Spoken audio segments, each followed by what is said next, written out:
Hey there YouTube, it's TheRubberMant here, and I'm here with my second episode of a quick look at Return of the Duelist. Now, I'm only going to do 2 cards today because, to be perfectly honest, I haven't had enough time today to do a full 5 card look review, so you're only getting 2, but I will be going into a bit more depth with the second one than I may have anyway.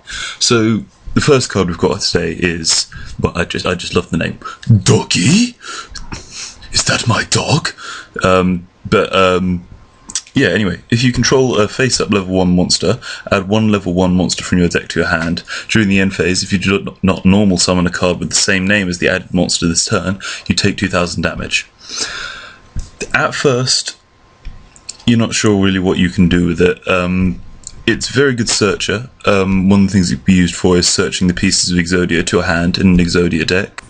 Its effect is easier to pull off if you have Treeborn Frog, maybe in the graveyard or on the field from the graveyard in your standby phase. If you don't want to take life point damage, you can use 1 Day of Peace, draw a card, use Doggy, get the card you wanted. I can see that in, like I said, in Exodia decks because they use 1 Day of Peace a lot. For stalling. Also, it can search Battle Fader, it can search Swift Scarecrow for final countdown stall decks that I'm seeing a lot now in the meta. So yeah, it's good for those purposes, and it's also quite nice in a Skull Servant or sort of white deck, because White Mare and Skull Servant both treat themselves as Skull Servant, because you need to summon something with the same name as well. And lastly, really, with Doggy, a good way to use it, a good thing to use it in conjunction with is 1-for-1, because that special summons a card. You can get the card with the same name, and go into whatever you want with it. So yeah, that's Doggy.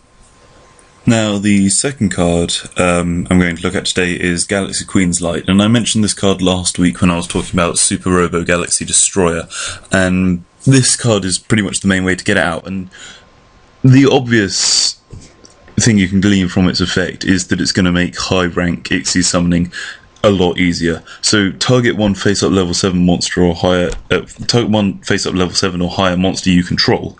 All face up monsters you currently control become the same level as that monster until the end phase. Now yeah, we can see obviously high rank Ixie summoning, so number 7 Lucky Straight, number 11 Big Eye, Super Robo Galaxy Destroyer, they all become a lot easier to get out than here with this. It's good in decks that swarm the field a lot and then have a high level monster, so Hieratics with Red Eyes Darkness Metal Dragon, Disaster Dragon decks too, because they get Red Eyes Darkness Metal Dragon out too, and then swarm things. So yeah, then you can overlay for level for rank 10s Gustav Max in the OCG, Super Robo Galaxy Destroyer hopefully in the TCG. Away from overlaying, this card has potential in decks that have monsters that gain attack due to the amount of levels they have. I'm thinking sort of things like the Calculator, decks that revolve around OTK and using the Calculator it could be very useful with, and with Fortune Ladies as well. With a high level Fortune Lady, boost up all the others for a late game finishing attack. So it's useful for those sort of things. Last but not least, this card actually has some OTK potential, specifically with Super Ancient Deep Sea King Coelacanth, whose effect is to discard 1 card and special summon 4 level 4 fish monsters from the deck. Now, with the OTK potential, use Galaxy Queen's Light on Super Ancient Deep Sea, as he's level 7, he makes all the fish level 7. Then you can overlay for 2 number 11 Big Eye, which just came out in Galactic Overlord. Now you've got 2 Big Eye and a Deep Sea King Coelacanth. That makes exactly 8,000 attack, because the 2,600 from each Big Eye and the 2,800 from Coelacanth. You got 8,000 attack on the field at the cost of 2 cards, Coelacanth and the card he discards.